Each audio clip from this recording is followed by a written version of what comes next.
Well, leadership in general, I think, is a challenging role for anybody, man or woman. It involves problem solving, it involves strategic thinking, it involves managing people and inspiring people and creating vision for where you and your organization want to go. Some of the skills that I think that are involved in being a strong and a good leader is having a good vision of what you're trying to accomplish. It is giving the people who work for you the tools and resources that they need to get their jobs done. It's about not telling people what to do from the top down, but it's about creating sort of an environment where people can work to be their best selves and contribute what each of them can to the project or the company. As for challenges, being a leader often means you're uncomfortable. It means you have to make decisions that are hard.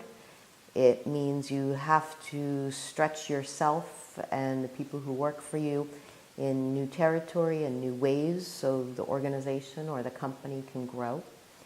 I think that being uncomfortable or pushing themselves is one thing that women, it's not that they can't do, but that they maybe don't do as frequently as men.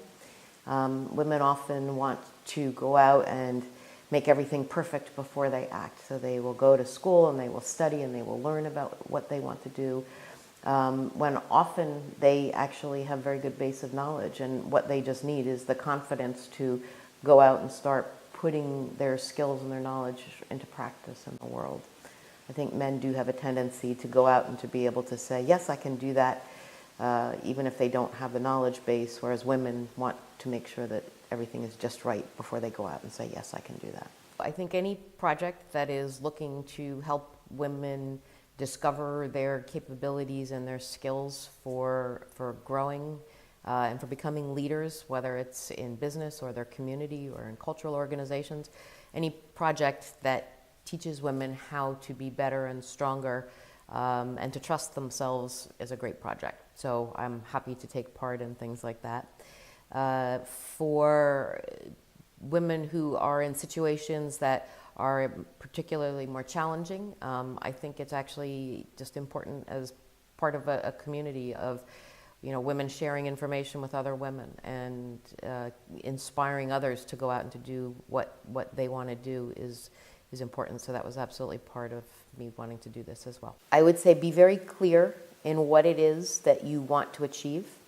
I would say spend more time thinking about what you want to achieve rather than where you are. And what I mean by that is one of the most important things that I have seen for people who accomplish great things is they focus on where they want to go, not on where they are. Because the act of focusing on what they want to get to or where they want to be helps them move forward, it gives inspiration, it helps them find whatever that next step is. Sometimes it takes patience to get from where you are to where you want to be, but the patience and perseverance makes a very big difference, and so keep focusing clearly on what you want to do and you will find the way to get there. I think for any sphere to have an equal balance, I don't think it's so much that there need to be more women than men, but I think if there was a closer balance between the number of men and women in leadership positions, one, it would inspire other women to reach for their goals and to continue. But what it would do is also offer a different perspective of how to solve some of the challenges that are out there, whether they're global problems or business problems or community problems. Women do look at things differently than men. Women do look for more collaborative solutions rather than win-lose solutions.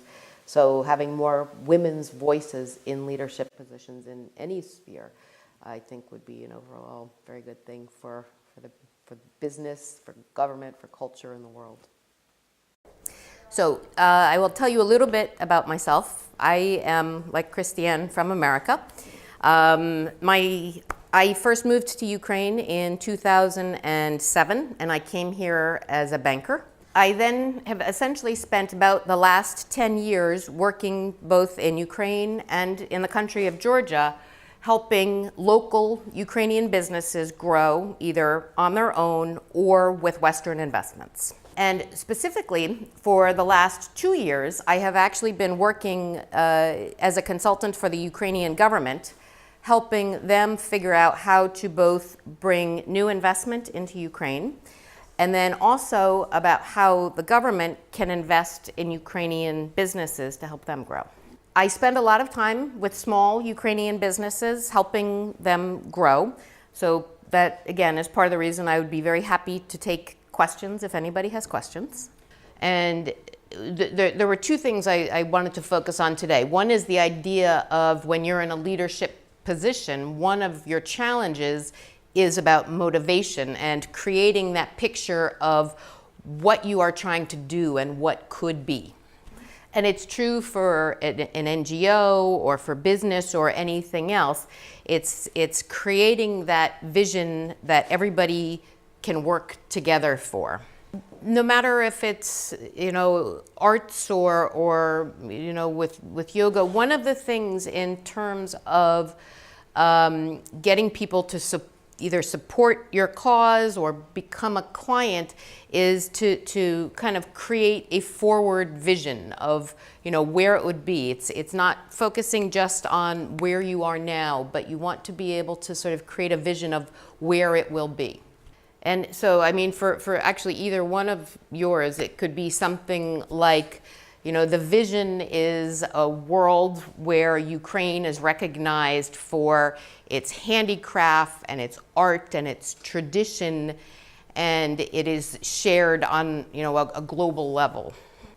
And one of the good ways to sort of get to a place of what your vision is actually doing an exercise like Christiane had you do with people in your organization. It's getting the ideas together and sort of coming up with a map of everything that could be, and then narrowing it down a little bit by little bit to get to a place, that is a pretty clear statement of what you want to achieve or what you want to reach. Another thing is to do a mission statement. It's a statement of sort of where you want to go and how you want to get there and what you want the outcome to be. It's actually sort of, those are the three components, I guess.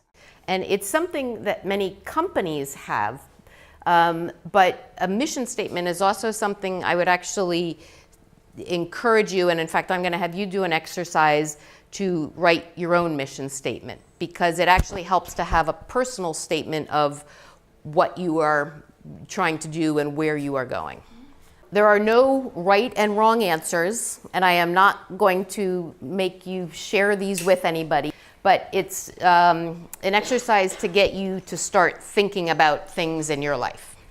What I want you to do is to just sort of generally write down some words that matter to you, and I'm going to give you some examples how to get there. But just take a couple minutes and just write down a few words that you can feel are important to you. One of the things for me is freedom. Another one is learning. Anything that I do, I want to be able to learn as well. I try very hard not to do things because I'm afraid of a consequence. I try to do things because I love doing it or I want to do the outcome. And this is something that you don't just sort of write once and it's exact. This is something that it's worth thinking about over the next week or over time in terms of getting it closer to what it is that you want. And it also is the kind of thing for like an NGO or something like that where you can sort of advertise or tell it is a way for you to share what is important to you with other people who you would like to connect with you. And one of the challenges with, with almost anything, whether it's business or art or an NGO, it's about how to make people aware of what you're doing and get them to join with you or to support you or to invest in you. So the next thing is how do you share your message? If you have something to say, whether it's you're starting a business or yoga or your NGO, what are some effective ways of sharing your message or getting information out there? How is like the community here in terms of businesses, or especially women in business or women in NGOs, but working together to get things done? Like, do people tend to work together here, or not so much? Part of me asking about, community and how can you work together in different, what resources are there, is the idea of, when I had you write out your mission, or at least the outline of your mission, the idea is, okay, so what are the next steps, just one step that you can take using other resources to get closer to whatever your goal is. So whether it's something to do in terms of the community with what you were talking about, or with your NGO, you each have things you want to accomplish. And so it's just, how do you identify what is the next step? And there have been some studies about businesses that fail, especially when they're small. And one of the biggest reasons that small businesses fail is because they actually didn't go out and understand what the client wanted. So that's a great point. You should always be asking for feedback and checking along the way. The marketing or the messaging of whatever your product is, whether it's a business or an NGO, is absolutely very important. So I know that we're kind of coming to the end, but just to wrap up a couple things and to bring this all together. It doesn't matter if you have an NGO or if you're building a business. The place or the thing that you really want to do is, in terms of starting with a vision of what is it that you want it to be or that it could be. It helps enormously writing these things on paper, and I'm telling you, most businesses have huge business plans or strategy development, but it's taking these ideas, putting them on paper, and sort of creating a roadmap for you to follow, and that's sort of what a mission statement does. Just close and wishing all of you luck in following your hearts and your dreams and your businesses and your NGOs in terms of what it is that you can build. And even if you're doing it just step by step, that is the most important thing, is to keep moving forward and keep creating with what you're creating. Thank you.